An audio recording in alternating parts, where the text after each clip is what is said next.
نحمده ونصلي على رسوله الكريم اما بعد فاعوذ بالله من الشيطان الرجيم بسم الله الرحمن الرحيم رب اشرح لي صدري ويسر لي امري واحلل عقدة من لساني يفقهوا قولي۔ آپ نے دیکھا ہوگا کہ عموماً موسم کی تبدیلی کے ساتھ ہی بہت سارے لوگ بیمار ہو جاتے ہیں۔ کسی بیمار کے پاس ہمدردی اور غمخواری کے لیے جانا، اس سے تکلیف پر صبر کی تلقین کرنا، اللہ کی خاطر اپنے تعاون اور مدد کی پیشکش کرنا عیادت کہلاتا ہے۔ عیادت کی فضیلت اور اہمیت کے بارے میں بہت ساری احادیث رسول صلی اللہ علیہ وسلم موجود ہیں۔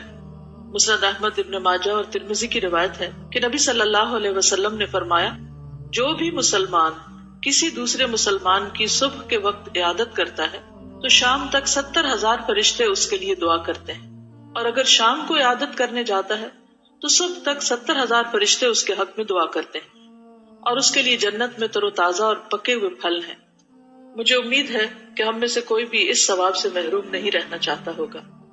بخاری کی ایک اور روایت میں سعد بن ابی وقاص کہتے ہیں کہ نبی صلی اللہ علیہ وسلم میری عیادت کے لیے آئے، آپ نے میری پیشانی پہ ہاتھ رکھا، پھر میرے منہ اور پیٹ پر ہاتھ پھیرتے ہوئے یوں دعا کی، اے اللہ سعد کو شفا دے۔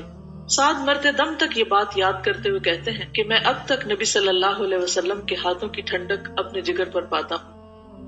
انشاءاللہ اگر ہم خلوص نیت کے ساتھ اللہ سے اجر کی توقع رکھتے ہوئے کسی کی عادت کریں گے تو اللہ کی رضا اور رحمت کو اس مریض کے پاس پائیں گے۔ ایک اور روایت میں آتا ہے کہ اللہ تعالیٰ قیامت کے دن کہیں گے، اے ابن آدم میں بیمار تھا، تو نے میری عادت نہ کی۔ تو بندہ کہے گا کہ اے رب العالمین آپ تو سب کو شفا دیتے ہیں، میں آپ کی عادت کیسے کرتا؟ تو اللہ تعالیٰ فرمائیں گے کہ میرا فلاں بندہ بیمار تھا، اگر تو اس کے پاس جاتا تو مجھے وہاں پاتا۔ اللہ تعالیٰ سے دعا ہے کہ وہ ہمیں ان کاموں کی توفیق دے جو اس کے قرب کا ذریعہ بنے۔ آپ سب کے لیے بہت دعائیں۔ السلام علیکم ورحمۃ اللہ وبرکاتہ۔